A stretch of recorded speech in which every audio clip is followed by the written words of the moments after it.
Olá, seja bem-vindo à aula de História, não é mesmo? Vamos lá com conteúdos A Sociedade e Patrimônio Histórico. Vamos lá? Olha, a sociedade, desde os tempos mais antigos da história, o homem vive em grupo. Por isso dizemos que o homem é um ser social. Por volta de 5.000 anos antes de Cristo, surgiram os primeiros povoados organizados na Mesopotâmia e na África. Vamos lá? Desde os tempos mais antigos da história, o homem vive em grupo. Por isso dizemos que o homem é um ser social. Por volta de 5.000 anos antes de Cristo, surgiram os primeiros povoados organizados na Mesopotâmia e na África. A princípio, o homem vivia em bandos comandados, tá? Pelos mais velhos do grupo, pois era aquele que tinha mais experiência, não é mesmo?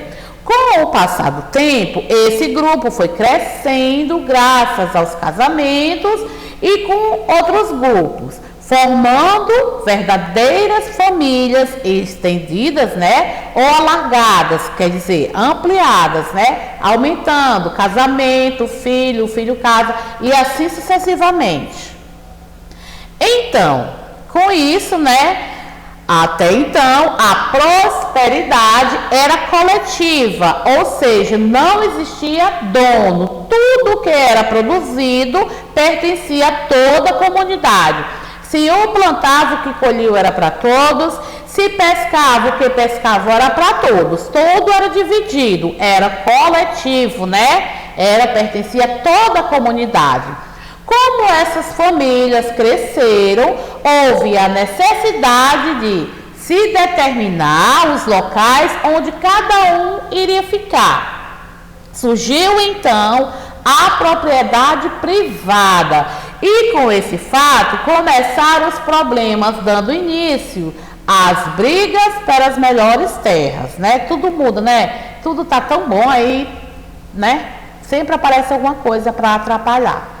Então, aqueles que não tinham uma relação muito próxima com o chefe do grupo receberam as terras mais distantes e mais pobres de recursos naturais, de plantar, não tinha lugar mais onde pescar. Então, empobrecidos e com fome, retornaram para os seus antigos chefes e se submeteram a trabalhos forçados em troca de comida. Nesse período, o Brasil não tinha uma organização diferente, né? Antes dos europeus chegarem. Não existia a presença do Estado, né? Então, gente, aqueles que não tinham na separação, né? Colocando diferença os lugares, né? Quando viviam só em comunidade, apareceu a privada, né? Então, aqueles que não tinham relação muito próxima com o grupo, receberam as terras bem distantes e mais pobres de recurso natural. Não tinha água, a terra não era boa para plantar, não tinha rios para pescarem. Então, empobrecidos, né? Eles ficaram empobrecidos e com fome.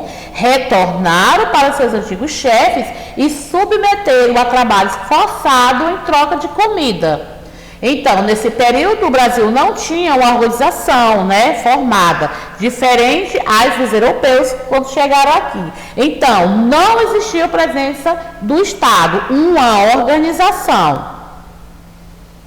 Os grupos que viviam no território brasileiro eram seminômades, que deslocavam-se de um lugar para outro de acordo com as suas necessidades. Esses grupos também não tinham noção de acúmulo de riquezas. Eles faziam escambo, que era a troca de mercadorias sem interferência de dinheiro. Era só trocando uma coisa na outra, sem nada de dinheiro, né? Então, agora nós vamos para o patrimônio histórico. Patrimônio histórico. Na história, um patrimônio é um bem importante, seja para a única pessoa ou para o grupo grande delas. Então, patrimônio histórico Na história, um patrimônio é um bem importante, seja para uma única pessoa ou para um grupo grande delas.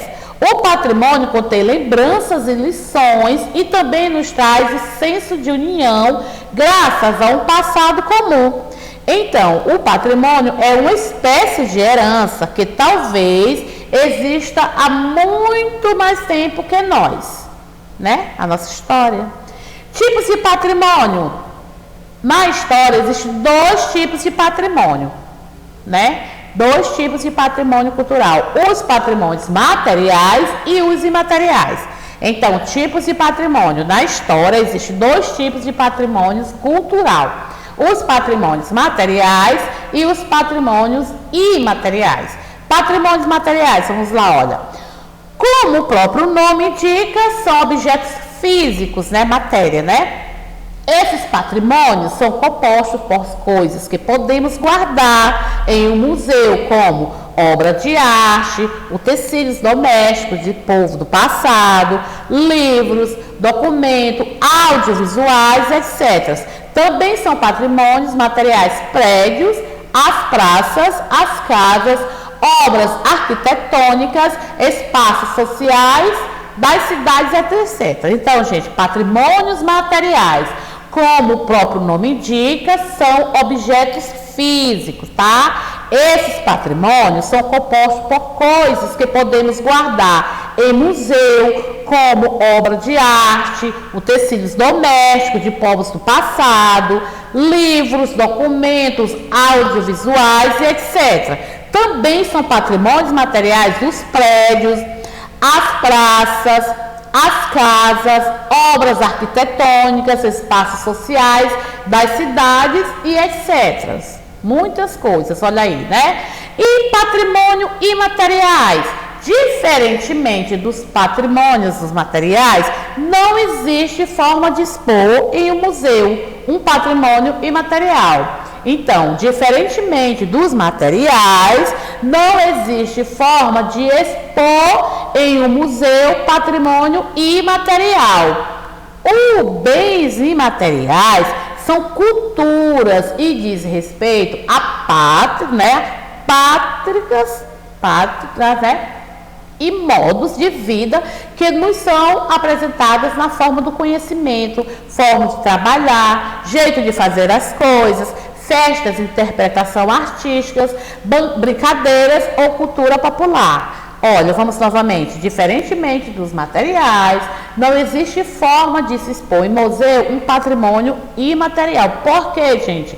Os bens imateriais são culturas e diz respeito a práticas e modos de vida que nos apresentam na forma do nosso conhecimento.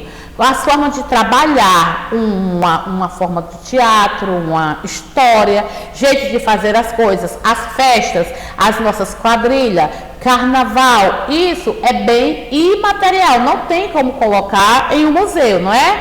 Então, interpretação artísticas, brincadeiras, as nossas brincadeiras de rodas, de bola de gude, de pipa e assim vai, né? A nossa cultura popular, isso aí é patrimônio imaterial. O patrimônio imaterial é passado de geração a geração, né? Vivendo na memória das pessoas. Olha aí, olha, essa cultura aqui, né? Da região norte, o boi, né? Aqui, nós não podemos guardar, né?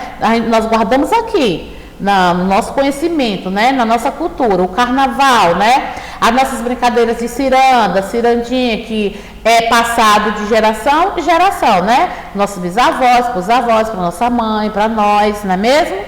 Então, patrimônio histórico nacional. Patrimônio histórico nacional. Como o nome indica, os patrimônios históricos nacionais pertencem a todo um país. Guardam a memória e a história da nação e atribui a uma identidade única a seu povo, como aqui o nosso Brasil, né? O nosso país nacional é o nosso Brasil. Então, aqui é o patrimônio histórico, olha. Parque Nacional, aqui, olha que coisa linda, né? Olha, Chapada dos Veadeiros, que nos pertence aqui na nossa Brasil, tá bom? Então, isso aqui aí, né, alguns patrimônios nacional, são históricos, né, gente?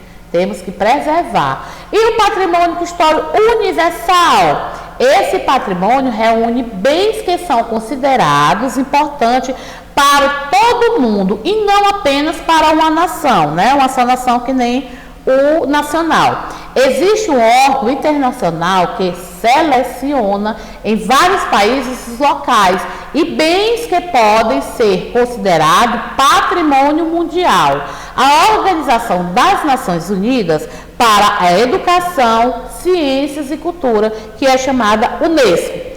Esse órgão ajuda os países que possuem esses patrimônios a conservá-los intactos para as futuras gerações, através de auxílio financeiro e técnicos. Olha aí, olha. Lindo, né? Aqui, as pirâmides, né? Demais. Então, gente, ó. O Brasil tem bens que fazem parte do patrimônio histórico universal. Olha, vamos ver aqui. Olinda, né? Nosso Pernambuco. As cataratas aqui, a Mata Atlântica. Olha aqui que coisa maravilhosa aqui. Minas Gerais, não é mesmo? Nós temos coisas lindas, maravilhosas, viu? Nós aqui do Brasil.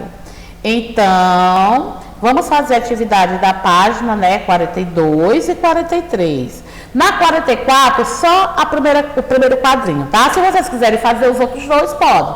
Claro, né? E 48 e 49, tá certo?